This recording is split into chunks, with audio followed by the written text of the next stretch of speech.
Good morning students, class 10th बच्चों। मैंने आपको पितरस बुखारी और उनका जो इंशाइया है सवेरे जो कल आँख मेरी खुली उसके बारे में बताया था। आज आपका जो दूसरा इंशाइया निगार है रशीद अहमद सिद्दीकी, उनके बारे में पढ़ेंगे। उनकी हालात ज़िंदगी, उनका मज़ामीन, उनका जो इंशाइया है कौन सा है, चारपाई। तो आज पहले हम रशीद अहमद सिद्दीकी की हालात ज़िंदगी पढ़ेंगे, उनके बारे में जानेंगे। तो आइए देखते हैं।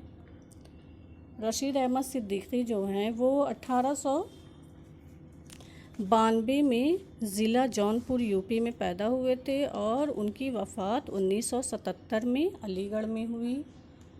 रशीद अहमद सिद्दीकी मौज़ा मड़ियाहो ज़िला जौनपुर यूपी में पैदा हुए। इब्तिदाई तालीम जौनपुर में हासिल की। ठीक है बच्चों, उन्होंने अपनी इब्तिदाई तालीम शुरू की जो तालीम थी वो कहाँ, जौनपुर में ली। इसके बाद आला तालीम की गर्ज से अलीगढ़ में दाखिला ले लिया। इसके बाद आगे की पढ़ाई के लिए, आला तालीम के लिए, ऊपर की पढ़ाई के लिए उन्होंने अलीगढ़ में दाखिला ले लिया। एमए करने के बाद मुलाजिम हो गए और सारी ज़िंदगी अलीगढ़ में गुजारी।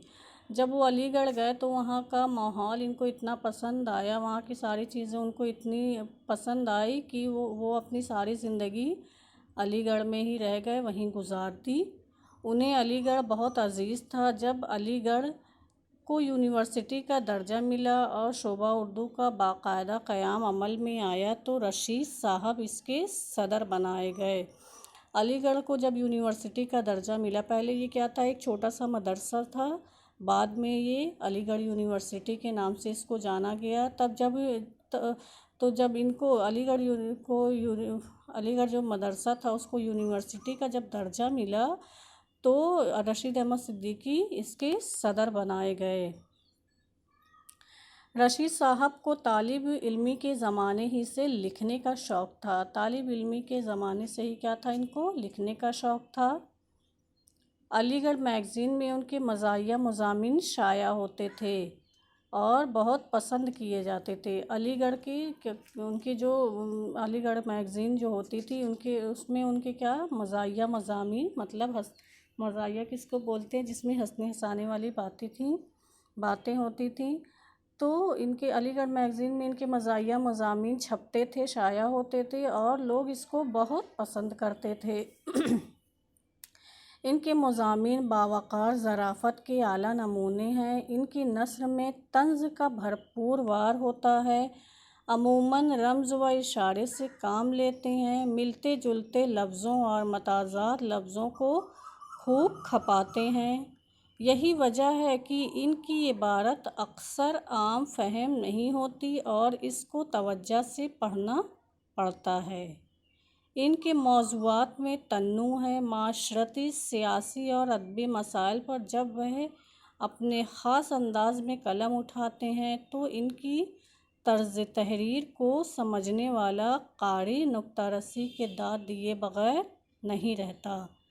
उनके यहाँ दिलचस्प फ़िक्रों, नादिर तशबीहों, मानी ख़ेज़ इशारों, बरजस्ता लतीफ़ों और पुरलुत्फ़ अंदाज़े बयान की वजह से अदबी शान पाई जाती है।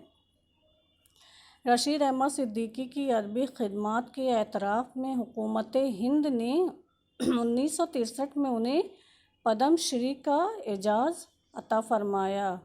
हुकूमत हिंद ने इनको पद्म श्री 1963 में इनको पद्म श्री के अवार्ड से नवाजा। इनको साहित्य अकेडमी के अवार्ड से भी सरफराज किया गया।